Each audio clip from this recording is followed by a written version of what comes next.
Hey everybody, it's Steve with Sky 194, and appreciate you taking the time out of your day or night and coming by and visiting and checking out my video. And we're here at Watkins Glen, and we're in Valentino Rossi's car. Isn't that thing gorgeous? Hey Valentino, look at that awesome helmet.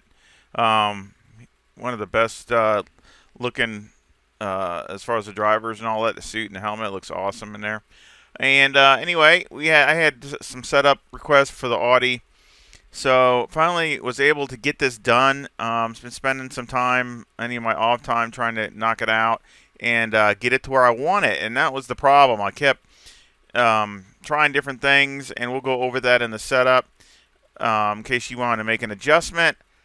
But definitely just trying to find that balance where you get the rotation, but not too much rotation, and how fast it rotates, and all those kinds of things, and also keeping it under you as far as you know not blowing the tires away to where basically within a couple laps you're basically just in reverse. So anyway, we're going to do a couple laps because I haven't been here in a little while, and just show you where I'm braking so I can show everybody that wants to use the setup. So let's jump behind the car.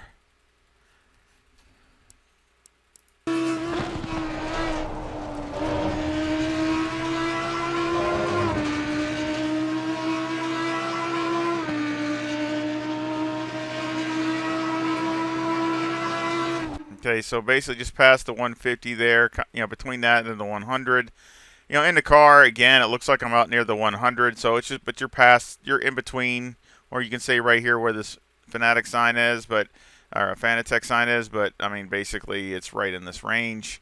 You're going to go down to second. Try to make a late apex as you want the drive going up the hill, and also watch this curb on the inside that you don't hit it too hard, because it can slow you down a tenth or two if you hit it, over it too hard. That's about max right there. So that's as much. You don't want to go any more than that. If anything, that's probably a little bit too much. But again, you want to stay right with that or to the left just a teeny bit. But you don't want to be all up in there to where this is way over here. You want to open it up as quick as you can to keep in the gas. So here you can run wide here and you're still legal.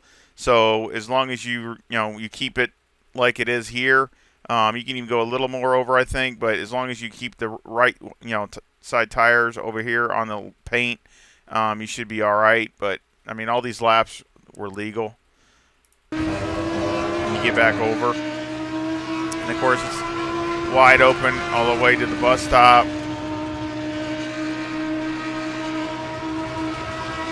I could listen to this thing all day. I love this Audi. This EVO2 just sounds so good. But again, you can go in really good. I come right up to the guard check, so I'm way up there. I'm not braking early. Basically 2 wheels over the curb. Sometimes I go a little bit. If you miss a little bit and you got just the one side, it's not too bad. But really, I try to hit 2 wheels over the curb, and then over this. Then it's 2 wheels. Now here is something different. This is something that I suggest. It just seems to help with the tires. Sometimes if you play it just right, you really don't lose any time. But other times, you might lose like 500ths. But this usually later in the stint. So in the beginning, I might even stay in fourth this time. But sometimes later in the stint, what I do, just so I'm not just pushing the front tires, basically is I downshift about halfway through here down to third. And the back of the car kind of helps the car rotate so it can turn a little bit better, and you can modulate it better than the car just being so free that it just comes around on you. Plus, you're going to need that in some of these other corners. If it rotates too fast, you just end up losing it. And of course, I don't mind getting on a little bit of the curb, but watch that. Go all the way out. And then right there is my brake zone, this grill, this grating here, drain. That's my brake zone. Basically, I'm all going past it as I'm braking, so it's all the way up, past it. Go down to second. And then, of course, as soon as I'm coming around, usually when I'm seeing the ambulance or in that range, I'm getting on it and going. You can always short shift to third if you need to, if you're a little off here. So you can do that, and you really don't lose any time either. But at least you're accelerating. And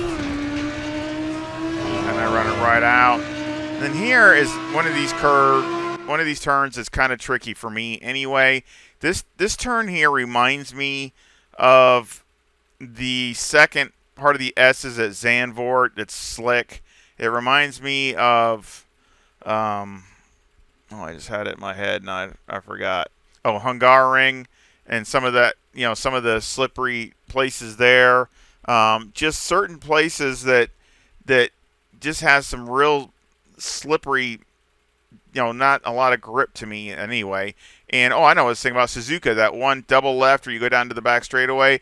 It reminds me a lot of that, to where it basically, you really need to have more diff in it so you have both tires working, since the car is kind of not gripping as good as it, I wish it could. But I really think that it's got it to where it rotates really easy, but yet you're still going forward. So I know it's kind of, I hope I'm making sense to everybody, but it is really kind of complicated finding a balance to where you can do that every lap. And when you come through here, you don't want to be turning in the beginning you want to turn, but then as you go about the middle of the turn, you actually want to almost like straighten the wheel out, because the car is automatically already turning. The back of the car is already turning, and you're just kind of following it and catching it so it doesn't turn too much. So you're really kind of, that's just again, that's just the way the corner is. But you want it, it's one line too. You don't want to be out here in this gray stuff. I tried that to try a later apex, and it made it worse. So you really want to almost, don't do a late apex here. You want to go in early and see, and basically follow the line. Basically that's where the grip is, or what there is of it anyway. And watch the curb also. If you barely get on it, that's fine, but don't get on it too much, because sometimes it'll suck you in and it'll throw you off. And sometimes that's good for some of these other ones down the couple turns down the road here, but through this one you don't want to. You basically, if you barely touch it, that's fine, but otherwise just go next to it and stay off of it. And you stay here, and you're just running it out wide, right out to that little finger out here, and then you keep going. And that's how you want to do it. And then up here, it's between the 100 and 200, about halfway through here.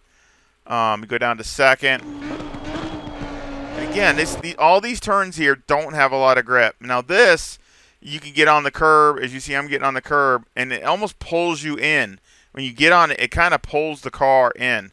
And that's okay, because you don't want to go too wide and waste time or get it out of bounds. So getting on it a little bit is okay. See, I got right back off it, but when you first get on it, it's okay. And you can run out wide there a little bit. And again, this turn again is another one that's really slick. And I use the sign over here to the left, or the curb here, as my braking zone. You don't want to go deep into here either and do a late apex. If you do, you can be okay with it, but it's really hard to be consistent. So you're really better off just to basically do a normal and go in where the line is and hold it tight and let it drift out to the curb from on the other side. You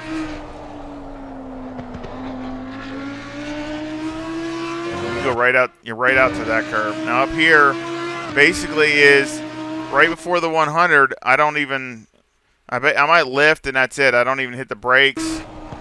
So I'll lift. I'm off the gas. Sometimes you don't even have to get off the gas. But now this curb, you really would like to get on this curb some, because it actually pulls the car in.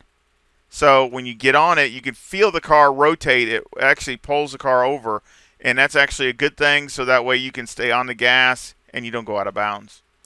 And the same thing with this one. Now this one I touched the brake, but this one is again tricky because it's really hard to hit this just right. But this curbing does the same thing. If you get on it just a little bit, you can kind of feel the car kind of pull in a little bit. And that way you can get on the gas sooner. So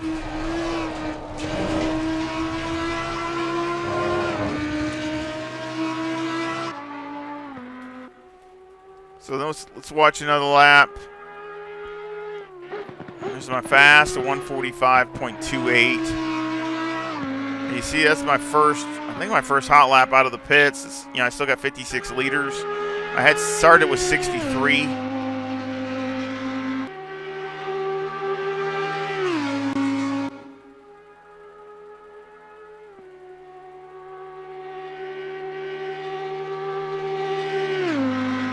At 163, that's really good in speed. Goes over the bus stop really good. Very, very composed. You see, I went down to third that time. Now, and again, I try some different things to see if it hurts, helps.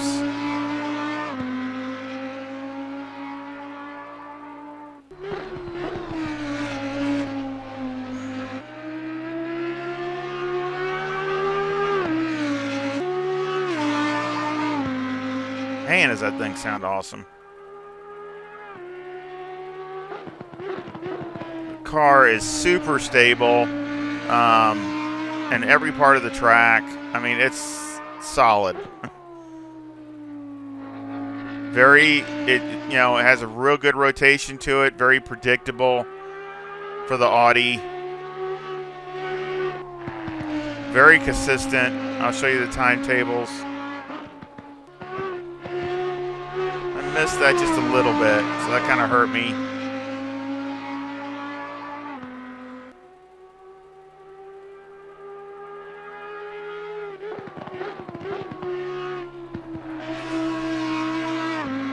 That was a 145.32. So again, real close. Again, like I said, really consistent. So I'm really happy with it. So let's go over the timetables. Now this is one of many stints as far as or sessions, I should say. So you can actually see I did a 45.287 twice in different times, so that's how consistent it is. And this is the session here, the last one, and every one of them's in the 45s. 2s, 3s, 4s, 6s, 7s, 6s, 7s. So again, and you can see if you put all the fast together, it would be like a 45.0. And that's a couple times in my Delta I had it, 45 teen in my Delta and just ended up messing up a little bit. I think I did in this second lap.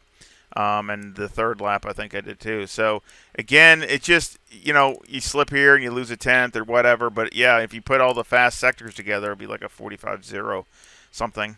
So, again, it's there. And the one thing I like about it, it's just very drivable. I can't really, how else to describe it as far as, it's not like it's trying to kill you and trying to fight you and things like that. It's just, it's very predictable. Going through the corners, you can steer it. You can, you can adjust the slide or not slide.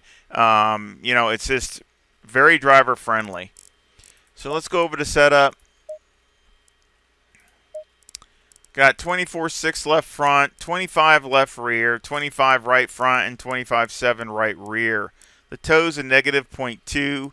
With the camber at negative 3.7 on the left front, negative 3.5 on the right front, and the caster at 14. And the toe on the rear is a positive 0.1, with the camber at negative 3 on the left and negative 2.8 on the right. Now, I tried a lot of different negative toe, a lot of different ones, but basically every time I increased it a little bit, it felt better, and this feels the best. So I just went with this. What else to say? I tried a lot of negative cambers, and basically I just tuned it to what it was telling me as far as the inner and the outer, keeping about a 3-degree spread roughly all the way around. So basically that's what I did all the way around, and that's what it was telling me to adjust it to. I did try it a little tighter and things like that, and I didn't really notice a bigger difference. So I just ran. Usually the Audi likes a little bit more negative camber than some of the other cars. So I went on the side of just running a little bit more. Let's see. Other than that, that's about it here on this page. On the tires. One thing with the tires, which you wouldn't see till I get to the brake ducts.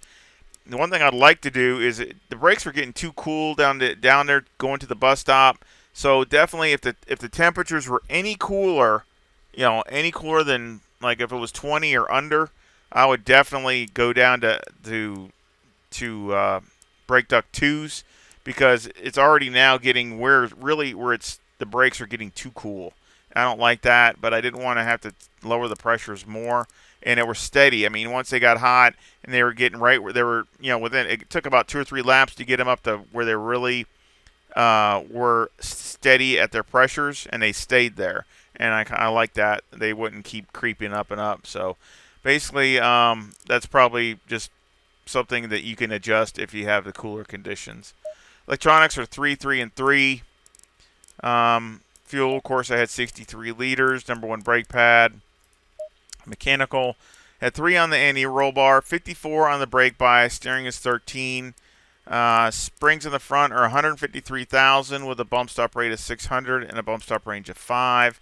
And on the rear, the springs are 173,000 with a bump stop rate of 800 and a bump stop range of 20. Anti-roll bar is 2, and the preload on the diff is 180. You can go down to 53 on the brake bias. I went down to 52 to try that. It didn't like it. So I really wouldn't go down any more than 53. It will help it rotate, but anything past that, and it just over-rotates, and you end up sliding more than you're just losing.